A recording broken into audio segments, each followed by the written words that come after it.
Good morning, everybody, and welcome back to Snetterton, Norfolk's finest circuit. As you can see behind me, the Caterhams are ready to go. It's the Mission Motorsport Caterham Roadsport Championship getting ready for their second race, the first of today. On the pole spot, winning from pole with the fastest lap last time around is championship leader Taylor O'Flanagan. Taylor, well, I mean, your season, certainly in the second half, has been absolutely rosy. Yeah, feeling really good at the moment. Hopefully to do a similar result today would be great. So, I mean, you were doing pretty well in the first half of the season. What's changed since Silverstone? I don't think much changed. Obviously learning throughout the season, but yeah, some tracks are more suited to others, and the drivers out here are very talented, so we chop and change each track, but yeah, feeling good at the moment. Awesome stuff. I'm not surprised. May your luck continue. Best of luck to you, Taylor O'Flanagan. Let's have a chat with Hugo Bush, who's starting from second. He's third in a really tight championship fight with his contemporaries. Hugo. Morning. Good morning. Feeling confident ahead of today? Yeah, feeling good. Yeah, hopefully a similar race to yesterday with a different result on the last lap, hopefully. That was obviously quite a bit cooler than it was yesterday. Does that make a huge difference to these cars?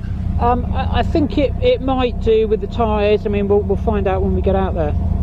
And you're in a really tight championship tussle with Dom Mansbergen, Gwyn Jones and Tom Cockerell, all starting behind you. Are you still gunning for this man behind me, or is it more defending from those behind you? It's both, really. It's both. A win would be lovely. Awesome stuff. Best of luck then. Hugo Bush starting from second position in today's race. Tom Cockerell is having a natter to his crew. He's indicating to... I thought you were indicating to me. Tom, well, second row, starting from third. Again, you're in such a tight championship tussle at the moment with those around you. Are you confident you can make a big difference today? Absolutely. So hoping to latch onto the front two, make it a three-way battle, and then see what happens with the toe towards the end of the race. It feels like it's starting to spit a little bit. So are you a fan of slippery conditions, or you prefer it like it was yesterday? I quite like it changeable. It adds a little other factor. Every lap's a new lap, so I wouldn't mind a little bit of rain. See what happens. Your prayers have been answered by the feel of it. Best of luck when you get out there, Tom. Another strong result for you. Right, we've got time for a couple more. Let's have a chat with the fourth place starter, Dom Mansbergen. Guten Morgen, sir. Guten Morgen. So, again, as I mentioned the others, if my maths is right, you're in a really tight championship fight. You're level with, I beg your pardon, you're second, but only by a few points. So, I mean, does that play on your mind when you're racing out there, or is it a case of get out there and get on with it? Not yet, because you really can't plan it in a Caterham race. That's too close. Also, the gap from second to third, for example, it's only 1 point, so you can't really plan it. That makes perfect sense. So, I mean, the first half of the season, you were leading the way. It was a really, really tight battle. Sadly, Brands didn't quite go your way. As a bit of a shame. Well, one of the races, I should say, didn't quite go your way. Is there anything you change? Is there anything in your mindset that you change, or is it just still, give it everything you've got? No, it was just a bad weekend, to be honest. So I'm not changing anything in the driving style. I mean, Brands Hatch is a very tight circuit, so it's always a bit crucial if you try to overtake. Here we have a wider circuit, and it's far better to fight each other. Right, as indications are being given out. Best of luck, good sir. As we've got time for a couple more. The weather doesn't seem to want to know what it wants to do, which is going to shake up the field for some. Starting in fifth is Adam West in the 93 car. Adam. So, it looks like it might be a little bit slippery out there. Are you happy with that? Absolutely not. No, we've been waiting for a fully dry race weekend all year. I thought this was going to be it, but obviously not. So talk us through how your season I'll try that question again. How you feel your season has gone? Yeah, pretty well. I've dropped 2 rounds out of it because I drive the car and the rounds were just too far away to drive to circuit.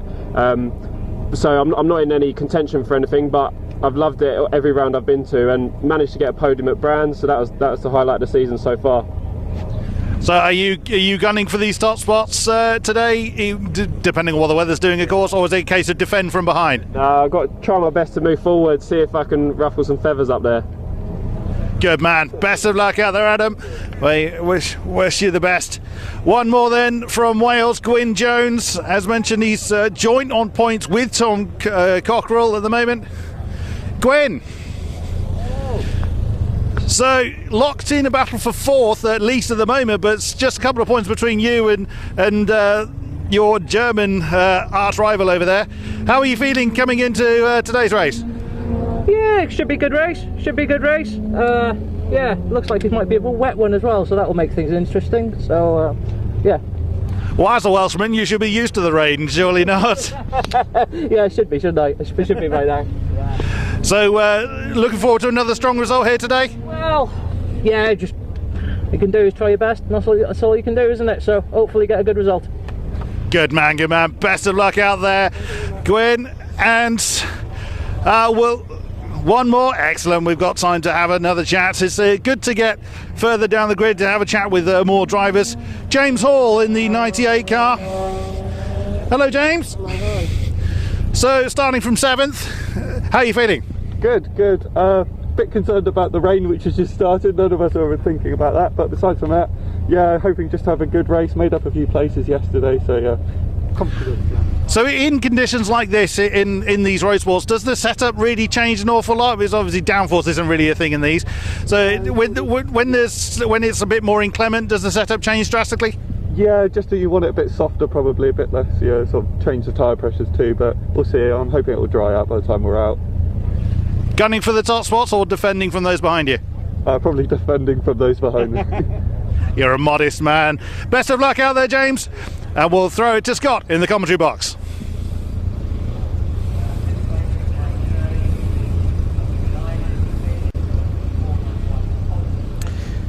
Yes indeed, thank you Chris, and good morning everybody. Welcome to day 2 of racing here at Snetterton in Norfolk for this BRFCC and Caterham Roadsport race weekend. We just had a 2-part qualifying session which was interrupted by a red flag, completed for another championship which is racing later on today.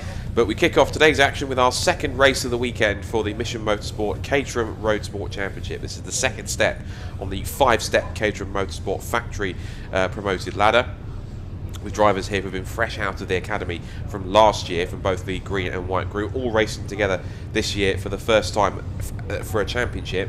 It's been quite a battle in itself.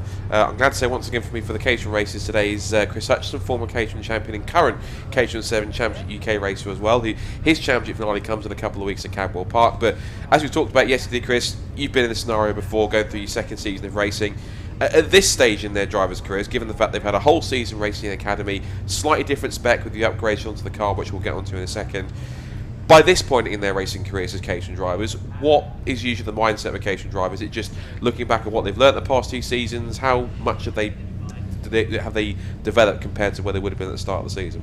Yeah, good morning everybody.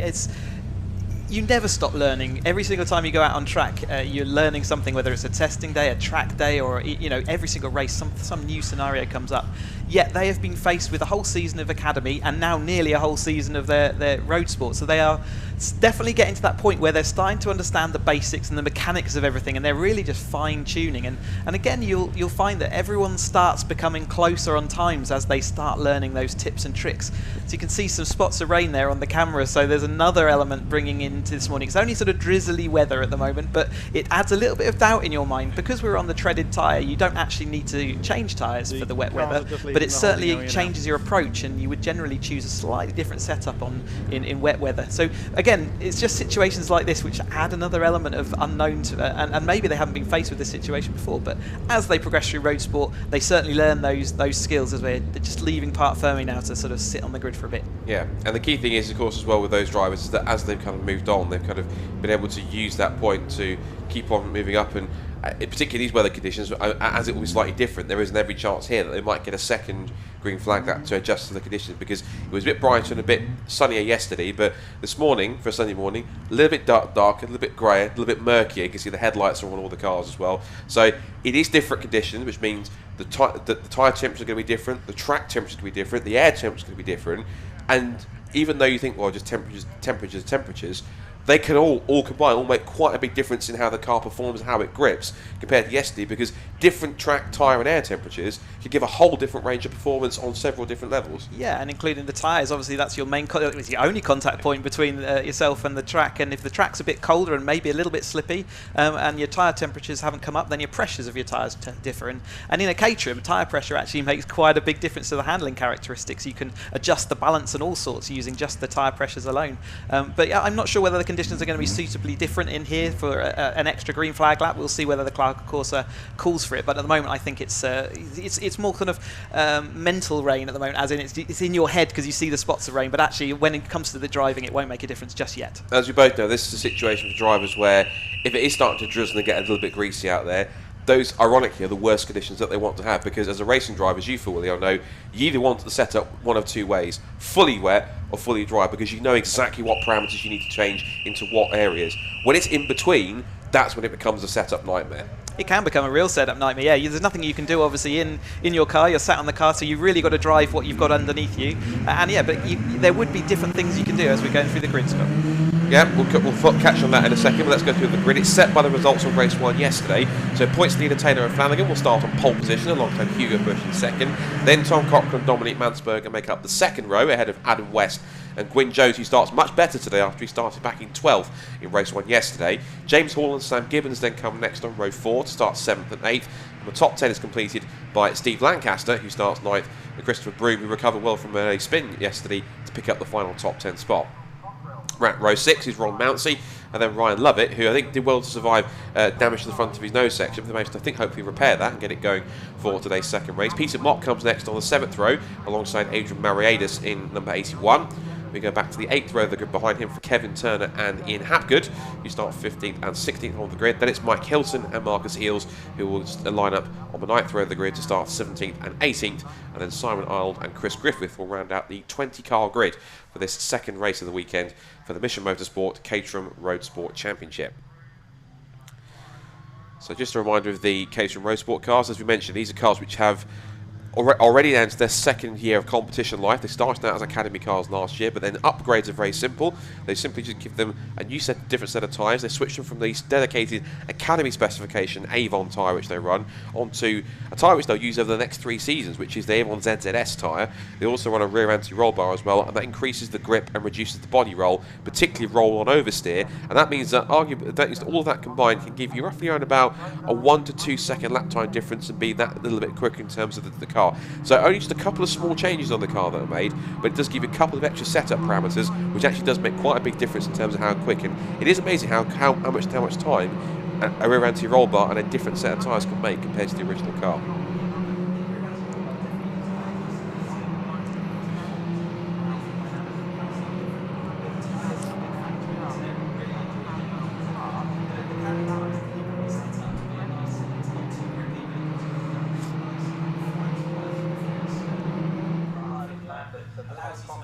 And it doesn't punish you for it. The Roadsport tyres are a little bit more racy, but it gives you that extra grip. Watching them on this green flag lap, though, it is actually quite slippy out there. I can see that they're understeering, and on the power they're squirming around a little bit. So out of our window it doesn't look too bad, but I think actually on a different part of the circuit there's maybe a little bit more moisture than we were expecting this morning. And I think, because usually if they were going to get them up straight away, there would be markers still on the grid already waiting for them. But the fact that I can't immediately see marshals on the grid would suggest that potentially they are going to give them a second green flag lap, maybe because it looks like, as we see Mike Hilton's going for a very slow but gentle rotation in these ever greasy conditions. That if that's not a signal to give them a second green flag lap, I'm not quite sure what is anything clear on that, because that was quite you can see the race going down a little bit harder. So, and there are visible tracks now. You can see it is starting to lay down some moisture. And they've done all their testing and all the racing yesterday in dry weather. So this is the first time some of them will, for some of them, if they haven't come testing here in the wet, they won't have tried this track out in the wet. And every track has a different character and a different line that's actually useful to use. So it does look like, I would certainly, as far as the driver's seat, want to another green flag lap, but whether that would happen or not, we're just about to find out. Well, the cars are actually pulling up onto the grid, so rather than actually get a second green flag, they're going to go out there and tackle what are perceived to have been, I guess, from race control, sort of not too dissimilar conditions in terms of being too well. I probably understand if there was a bit more spray, a bit more moisture on the circuit, they would give them that. And the fact that these are essentially semi-slick tyres in some cases means there are 1 or 2 groups to wash away some initial standing moisture. But I think the fact we've got a few more cars still coming to the grid means there's the drivers been taking it a little more tentatively in this formation lap, just to make sure that they're not coming off like Mike Hilton did. Yeah, it's going to be a voyage of discovery over these opening laps for everybody, and those that have done their wet testing before now will have a bit of an advantage there. So Mike Hilton showing how slippy it is out there, just a slight oversteer moment, and it came round even on the green flag lap at reduced speed. So you're going to have to be really careful here, Scott, but it's going to be exciting for us to watch and see how they get on. So, headlights ablaze on a grey and murky Sunday morning for the penultimate meeting of the season of the Mission Motorsport Caterham Roadsport Championship. O'Flanagan, yesterday's winner and the championship leader, but can he make it 2 from 2 and continue one step further to the title? The red lights go out and they scrabble away for traction off the line. Strong start from pole from championship leader Flanagan. Head down towards Ritchie's for the first time, and look at them, it's almost like, forget Caterham's in the mist, it's Caterham's in the mist. They charge down towards Ritchie's for the first time, and it is going to be in the lead, Taylor Flanagan. But talk about Batman, Adam West has come from nowhere from the 3rd row of the grid. He's up to 2nd place, I saw coming through, so he's got past Tom Cockrell and Mansberger and Bush and everyone else around him. Everyone appears to have got through Ritchie's nice and clean, which is good to see. Now comes the big test, the first big stop, which is at Wilson Hairpin. And Flanagan gets all arms and elbows as he gets crossed up in the middle of the apex. Everyone turning their way through, giving themselves plenty of room. Except Ryan Lovett's lost a few more spots. That's not a good start for him. So there's been quite a lot of shuffling around below the sort of top 5-6 drivers.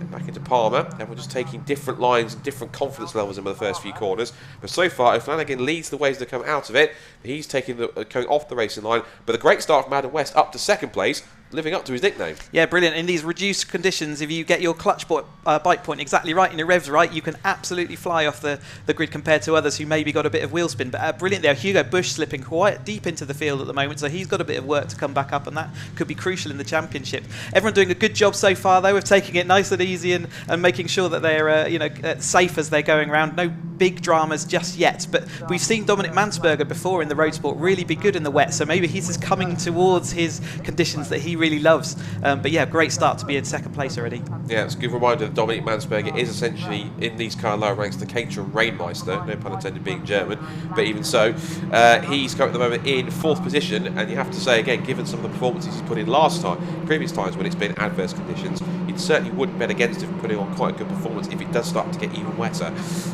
Make their way around out of Williams. There's Peter Mott in car number 96. He's also taking it quite tentatively.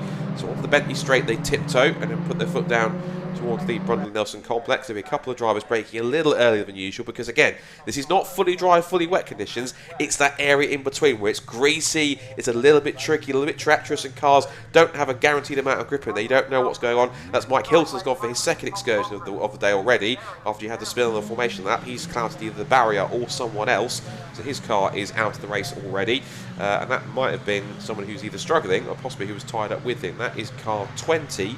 And that's Chris Griffiths, so he's obviously having a bit of a gentle run on this first lap to test the conditions. But this is the thing in terms of these, is it starting to steadily rain now and start to get wetter? These drivers are now going to the end of the first lap. This is not the same conditions, not the same grip levels that they left when they won the formation lap. So in this situation, when it's not fully wet and fully dry, every single lap you're finding different weather conditions and different levels of grip at different circuits. That's Adrian Marietta source it up against the barrier. Now, I don't exactly put 2 and 2 together immediately, but 2 cars off near each other at that point does suggest there may have been a bit of a coming together. Definitely a smoking gun there, isn't there, Scott? Yeah, every single lap is a voyage of discovery. You've got to work out what was the grip like on the last lap, what was the corner like just now, and even then you don't have all the information you need. So there's a little bit of guesswork, a bit of experience, which we were talking about earlier, and Roadsport are still developing that experience. So we're in the upper sort of higher levels of the championship, you might see better or more knowledge there. We will see some very strange lines starting to develop now, but that's not necessarily mean that they've got it wrong. So they will be missing those apexes because as a driver you want to stay off of the racing line as best you can. There's often more grip at the outside of the tracks, so you will see some strange lines happening. It doesn't always mean they've overbraked. It actually might mean that they're actually on the slightly faster line. And as we move from slippy conditions into slightly more damp, we've got yellow flags there as well. Maybe that's where the Hilton car is off the track. But yeah, as the track gets more slippy, yes, you will see them moving to those wet lines more and more, and you can see that Flanagan is actually right at the outside of the track, which is sometimes exactly where you want to be. Yeah, that's off the race on Gwyn Jones. He's just skating his way through. There's a yellow flag, I think, that went out just briefly for the fact that he was off the road, and through past him went Steve Lancaster to his advantage. Now, Gwyn Jones was just ahead of Hugo Bush, so he's lost out to Bush and now also to him as well. One sequence I was watching was what was going on between West, Cockrell and Mansberger. There was a point where Mansberger was ahead of Cockrell. It looks like Adam West's made a mistake, but not only has Tom Cockrell gone through, Mansberger gone through, but then he's also been repassed by Tom Cockrell whilst he was passing West as well. If you don't understand that, neither do I. But essentially, now the sequence is now that Tom Cockrell is down to second place, Dominic Mansberger is into third, and Adam West is down to fourth. So after his strong start, Chris, back down to outside the podium places, but still looking pretty strong up there in P4. Yeah, there's still plenty of time to go now. I'd say they will start getting a bit of confidence in themselves now. They've seen a bit of the conditions. We're not in a pouring rain situation, so things are going to be developing slowly, and we might even see if it stops drizzling that a dry line starts to appear. So they'll have to keep their eye out there. As you see, is that drifting wide again? I think that was he did it down at Agostini as well, didn't he? So he's over braking himself. He's trying too much to get the brakes and drifting too wide. We said wide was good, but actually that was too wide. Yeah, this Gwyn Jones having a bit of a nightmare second lap. It's the second time, as you say, he's had a bit of an excursion to cope with the conditions that are quite literally ever changing every single corner. There's Ron Mountsie tiptoeing his way through Brundle Nelson. He's just behind Marcus Eels there in the Marlborough livery machine. And there goes Dominic Mansberger. That's a move for him up into fourth position, so third position. So that's now West down to fourth. He was trying to get back past Mansberger, I think, after he'd been taken for third place earlier on. Flanagan, meanwhile, out in front. He finishes the first flying lap and sets the fastest lap at 2:43.639. So that's him now out in front. And he seems to be loving the conditions. We thought that Mansberger was the Rainmeister. He's got a gap out to about 6 seconds already at this point. So Mansberger certainly trying to take one step closer to the title today. And given the space he's opened that gap in as many as 2 laps, he's stalling out there. Yeah, absolutely. He's definitely got to grips with it. He's absolutely wide there. I would say that's probably a little bit too far. Generally, you want to stay 1 or 2 car widths off the racing line. So he's definitely maximising, but sometimes just maximising your braking and even taking a bit too much is the real, it shows confidence in these conditions. As long as you've got the car control to keep it all pointing in the right direction, that can often be the way. We've still got a side-by-side battle here. Mansberger's got the outside grippier line, so I expect he'll be ahead going into Agostini.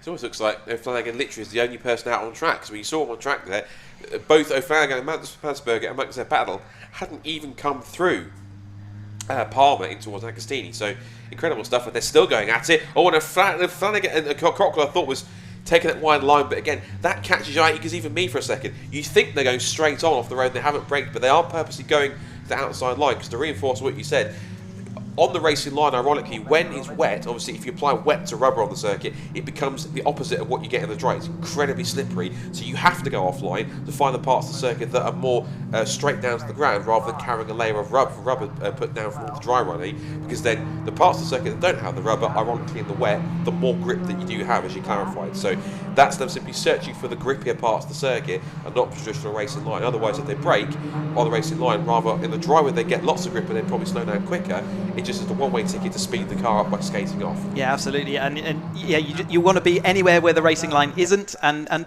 some corners, like Brundle and Senna, you actually you can't avoid the racing line because it makes the track too long. To go around the outside of the track at these 2 corners would be too long. Mansberger down the inside again. Yes, often even when you've gone wide and deep into a corner, you get really good traction on the exit. So actually, it makes you carry more speed, even though the track's a lot longer by going around the outside. You carry so much more speed that over the course of the lap, that is the correct line to be on because it's quicker. Saw there Mansberger with a little bit of a flick of oversteer as he managed to complete the move on Cockrell heading through Brundle Nelson. A few more battles going on further back. This is Ryan Lovett, who is having a scrap with Peter Mott and the 27 Kevin Turner, and all 3 of them are chasing Steve Lancaster at the moment, so battles going on towards the bottom of the top 10. Still looking at our scrap for 2nd and 3rd. This is Mansberger still with Cockrell. Then West is 4th. He's been chased down by Hugo Bush in 5th. He's had a couple of race wins this year. No stopping O'Flanagan. Still spread eagling the field and charging out in front. But I think it is now side by side again for 2nd place, which it is. Cockrell got the better run off the corner out of Murray's. Gets the sprint down, takes the toe and moves alongside down the pit straight and is already back in front to 2nd place by the time they turn in to Richie's corner to start lap 4.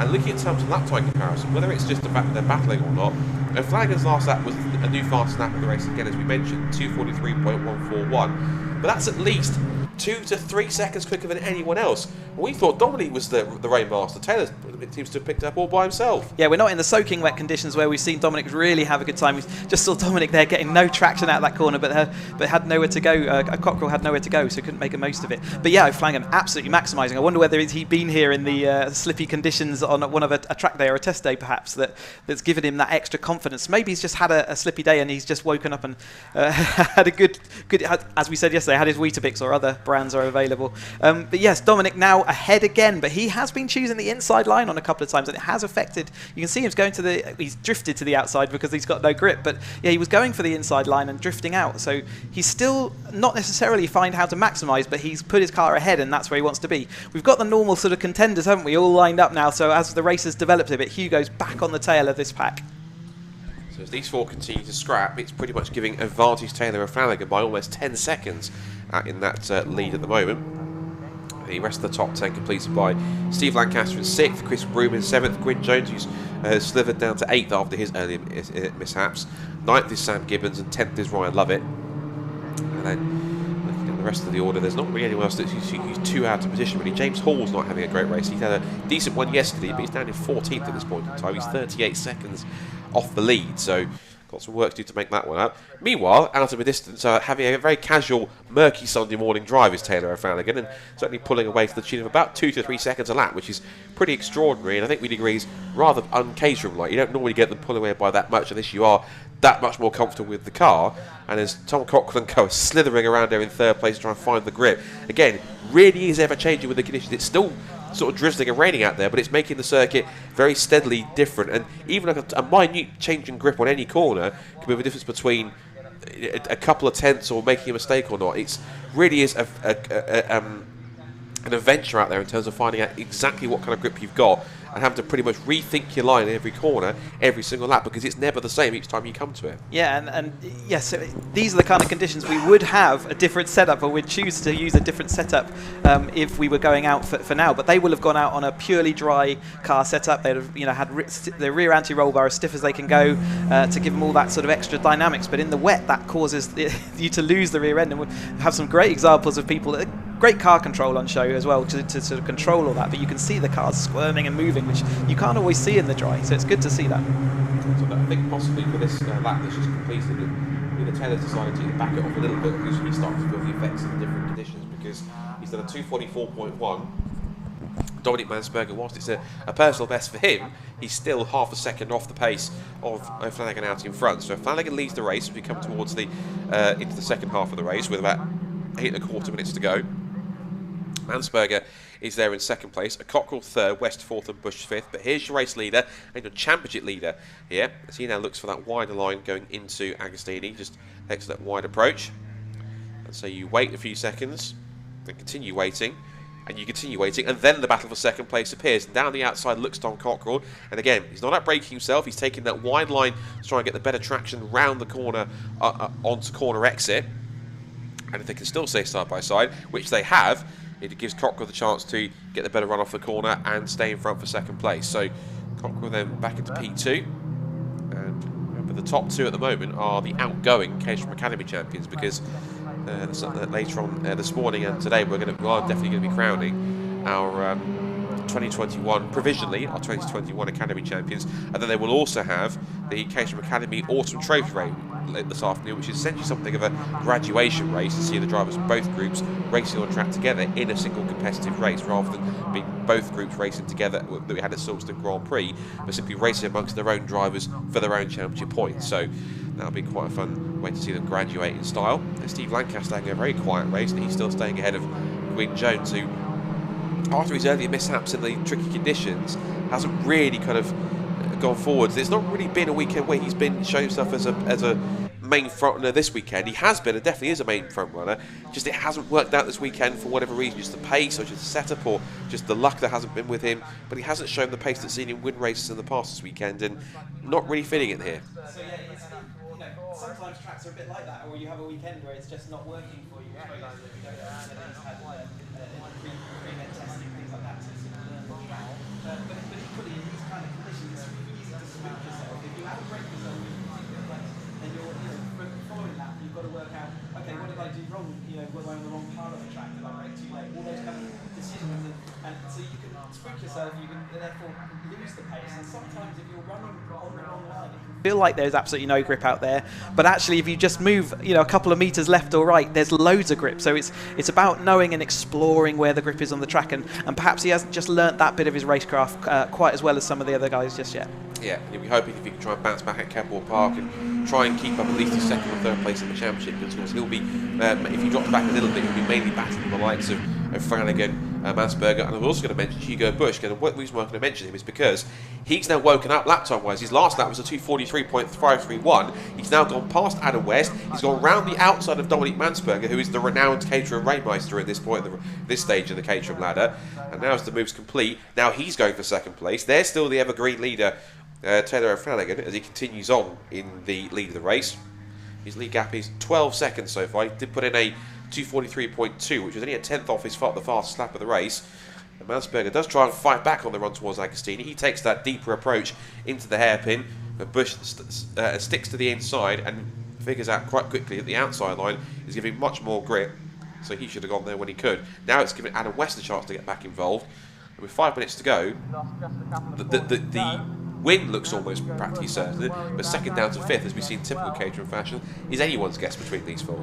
You say it looks certain, but every corner will be an adventure, so it's anything can still happen. You might get a freak little sort of burst of rain, or even someone going onto the grass and bringing back on a wet patch can actually cause quite a big difference to the way the car handles, and that can be a bit of a shock. So out front he'll be looking as hard as he can to see whether there's anything changed on track, but at the moment it's looking comfortable. His gap's still growing out. We've got 13 seconds last time we went over the line. We saw Hugo Busch a couple of laps ago get past Adam West and move forward, and it looked like he was going to springboard himself straight into second the following lap again, but that's not quite happened. But nevertheless, he's got the momentum at the moment in this part of the race. Whether he can make that stick again, we'll have to see in the next 4 minutes. Yeah, 4 minutes to decide who gets onto the podium. It looks, again, almost certain. It's never certain until they get to the checkered flag. Though Flanagan is in that position to grab another victory, but for second down to fifth, really is anyone's guess between these four, and Hugo Busch has hit the compression there at the bomb hole just all the wrong way, and that just sends him you can see the front wheels were squirming around trying to find grip as they turn their way through. Hugo Busch is looking a bit more confident now through the wider part of Coram than the two cars in front of him. Still Cockrell second, Mansberger third, Busch fourth, and Tom Cockrell twitching around on the outside line off the racing line again as another new fast lap gets pumped in, and now it's a 2:42.5 now from Taylor Flanagan. So even in the later stage of the race, Chris, he is still keeping it up, and he's not relenting in his pace. Yeah, he's finding pace that the others would desperately like to have, as Adam West now actually proves us wrong by setting the fastest lap in the tow of Hugo Busch there with a 2:42.164. So yeah, really good to see the speed. He's still willing to put it all on the line there out front. As we've still got side by side here for that third place battle. It's been a battle all race long so far, hasn't it? And it doesn't look like it's going to relent. We've got Mansberger currently in that second place, so he has overtaken that spot as we've gone from last time we went over the line. But we've got Cockrell following on close, and Hugo Busch still holding on ahead of Adam West. A bit further back there, you can see James Hall, who's down in 14th or 13th now, actually setting the fastest lap there. So it shows that everyone, as time's gone on, they've taken sort of 14-15 minutes to work it out, but they are all starting to click on what are these conditions, what have I got underneath me, and maybe also we're seeing a slightly drier line now. Maybe the drizzle's stopped and they sort of brought them all back onto speed. Yeah, it does look a bit more evident that the small spatter of rain that we had seems to have abated. Now it is getting a little bit drier out there, although it's probably not drying as quick as some people would like to be. But with cars out on the circuit, it'll be helping just to clear up any moisture or possibly a surface moisture on the circuit that's going to try and help create that dry line and the faster lap times. So James Hall then will steal the fastest lap point away from any of these front runners, unless O'Flanagan and Co can put in another better lap in order to get the fastest lap of the race back again. Looking further back here, we've got cars 3 and 27. Kevin Turner is battling with Sam Gibbons. This is over the final top 10 spot, so Kevin Turner has just relieved Gibbons of 10th.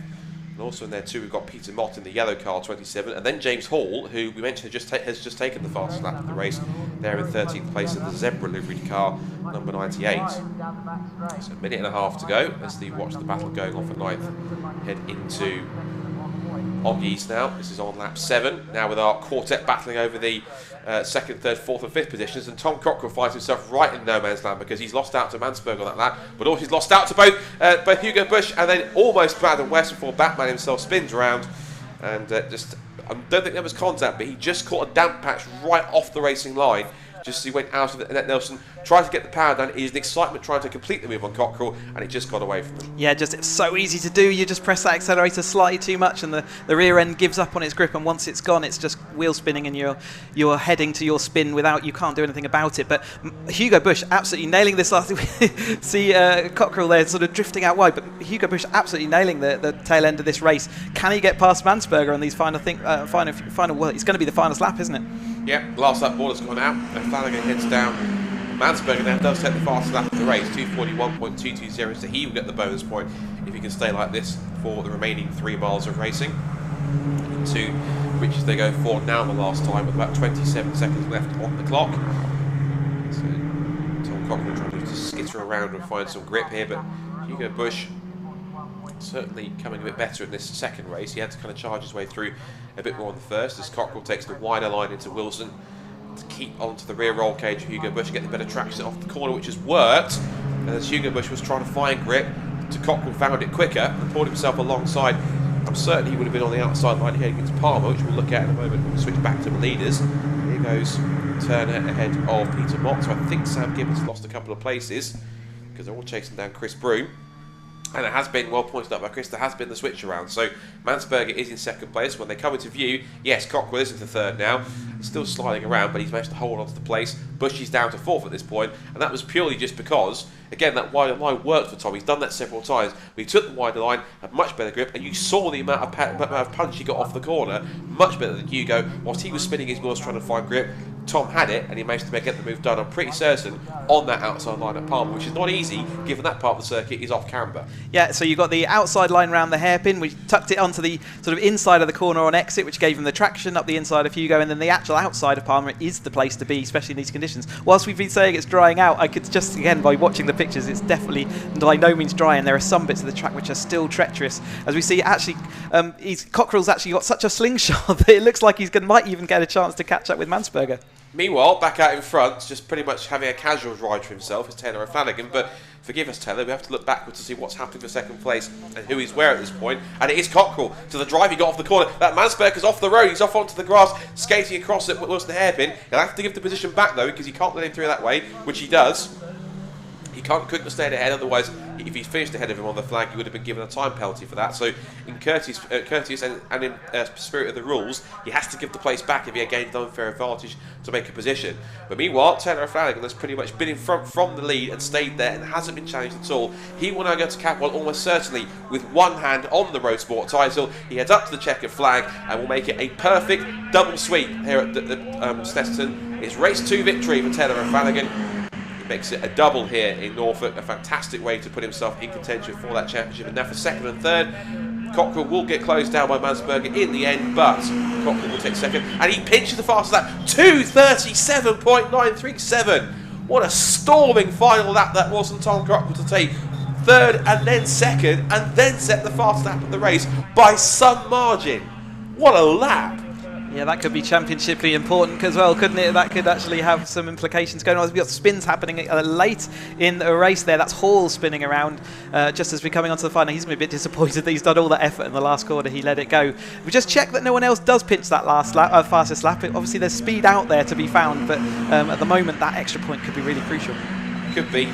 Sometimes it's miraculous what the difference one single point can make in a championship battle. So keep an eye on that for the final rounds of Capwell in a couple of weeks' time. But Taylor O'Flanagan, again, a pretty dominant winner as he has been in previous times this year. But Tom Cockerell, as you rightly said, has that point crucially given him a chance to pick himself back into a podium spot in the championship, given that Taylor is about 20-30 points ahead on drop scores. So it is going to come down to the final rounds at Capwell Park in a couple of weeks. But in which order they're going to finish the season provisionally is anyone's guess at the moment. We've still got the last few cars to come through. We've got Rob Mountsie and Marcus Eels to come past the flag, which they do now. Also Ian Hapgood will come through in 16th place, followed by Simon Arnold and Chris Griffith. And the two cars that we didn't have come to the flag were Adrian Mariadis and Mike Hilton, who had an incident on the opening lap, on the exit of Oggies where their cars were parked. So excellent stuff to wake us up on this rather murky Sunday morning. Yeah, great performance by O'Flanagan there. Hugo Bush, I think, is going to be quite disappointed with 4th place there. He dropped back through the field early doors, didn't he? And he did make it, and it looked like he was going to come through that 2nd place. But on those last couple of laps, he was just shown a clean pair of heels by a Cockerell. And West obviously spinning away there. That's going to be disappointing for him. But he had such an advantage that actually he's still come across the line in 5th. So we're looking to try and redeem himself as much as he can to get to the point where he can keep himself in championship contention. Here comes the last couple of riders coming across the line, and that would have been That's Griffith over the line. Chris Griffith to finish off in 18th position. So we'll be able to give you the provisional result from our first race of today and the second of the weekend for the Michelin Motorsport Caterham Roadsport Championship. Of course, it kicks off today's excellent timetable of racing. We've got more caterers to come, as well as a whole lot more supporting. So Terra Flanagan picks up the victory by 10 seconds from Tom Cockerell, who steals the fastest lap of the race on the final lap by some margin to possibly claim a crucial extra point in the championship. Mansberger 3rd, Bush 4th, and Adam West rounds out the top 5, followed by Steve Lancaster, Ryan Lovett, Gwyn Jones, James Hall and Kevin Turner. Chris Froome was 11th, with Sam Gibbons in 12th, and Peter Mott and Ron Mounty come 13th and 14th, ahead of Marcus Eels, Ian Hapgood, Simon Arnold and Chris Griffith. And the 82 cars we didn't see to the flag was retiring early on the first lap was Adrian Mariadis and Mike Hilton.